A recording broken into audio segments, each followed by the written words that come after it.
I'm Louis Lightning Lee Scott from Manchester Top Team. So, first question for you, mate. How are you doing? How's it going?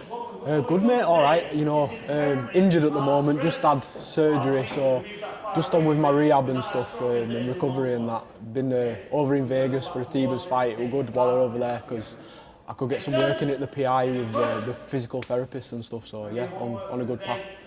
Yeah, and then obviously talk about UFC. You just got that contract last year. Would you mind talking us firstly about that Contender Series fight and how that went for you?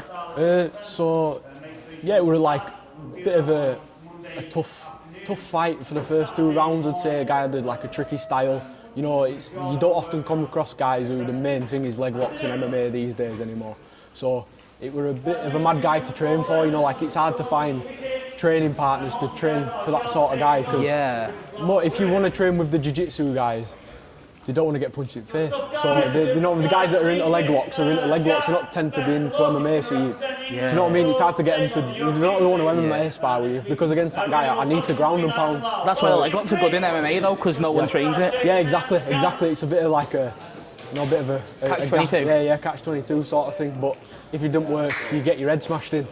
And that's sort of what happened. You know, he sort of broke in the 3rd round, and I got to him with my hands. But yeah, it's a good little finish.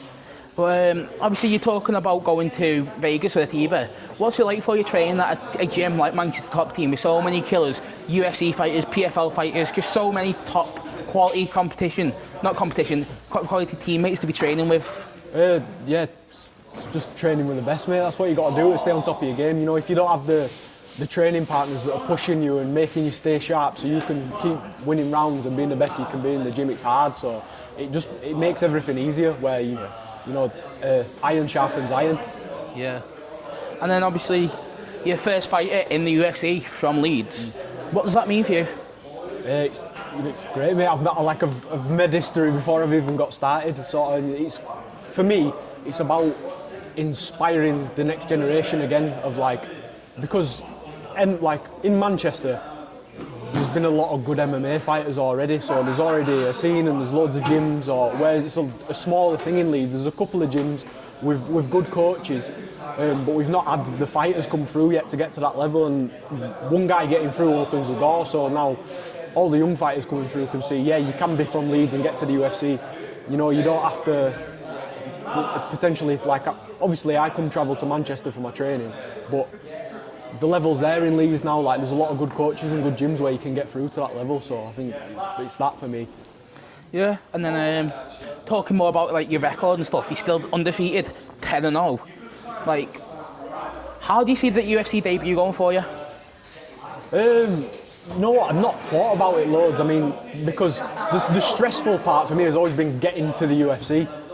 You know, like say, staying undefeated, getting the right fights, all that stuff, getting there without getting injured. I mean, I've got there and got injured, so it's one of them. But yeah, just get on with it now. Now's the fun part for me. The stress in there of everything. I think I can just enjoy it a lot more now. Yeah.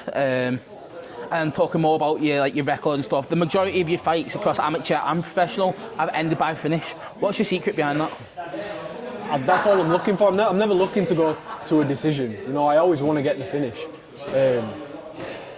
I don't want to be an entertaining fighter. You know, I'm not there to score points and just make up the numbers. I want to show what I can do in terms of entertainment. Yeah. You know, and the guys I look up to, I've always been entertaining fighters, especially from where I'm from. The 2 main fighters that have come out of Leeds, Liam Harrison and Josh Warrington, they're both known for having wars.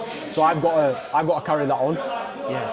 Well, I think a lot of fighters talk about how they want to have entertaining fights and stuff, but then they end up just going to decision. It's not the result they want. What do you think you do differently to help you get those finishes? I think it's probably just experience. I had my first kickboxing fight when I was 5 years old, so I've been doing this forever. Yeah. So, and then obviously I was doing Thai boxing for years, and then I've been in MMA.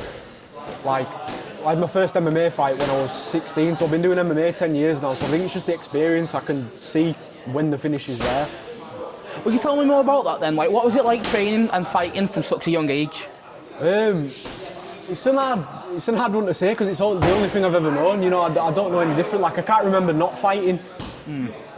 it's, do you know what I mean? Like I can't remember a time where I didn't train. It's like I've done it before I knew what I was doing. So it's just this is all I've ever known. So this is my life, and like without fighting, I don't like. It feels pretty empty. So is this what you're always doing, and you're killing it as you always do? What do you reckon you do to help keep yourself grounded, keep yourself like in the real world? What other than fighting? Yeah. I think I'd have to become a monk, mate, to be honest. Yeah. I think I'd have to become a monk and live in a monastery. So you've not fought for a few months now. Like, I want to know, what's your favourite cheat meal? What do you like to eat outside the camp? I love a full English, mate, to be honest. I'm just on that at the minute. Pretty much every morning I'm making a full English, mate. So yeah, I'd say a breakfast. Yeah. All right, I've just got one last question for you then. People watching, have you got anything you'd like to say to them? Sorry I'm taking so long, you know. I've just had a triple knee operation. I've had 2 meniscus repairs and an ACL reconstruction. Because that last guy was trying to rip my leg off. So stay patient, I'll be there soon. Yeah. Yeah, perfect. Thank you, man.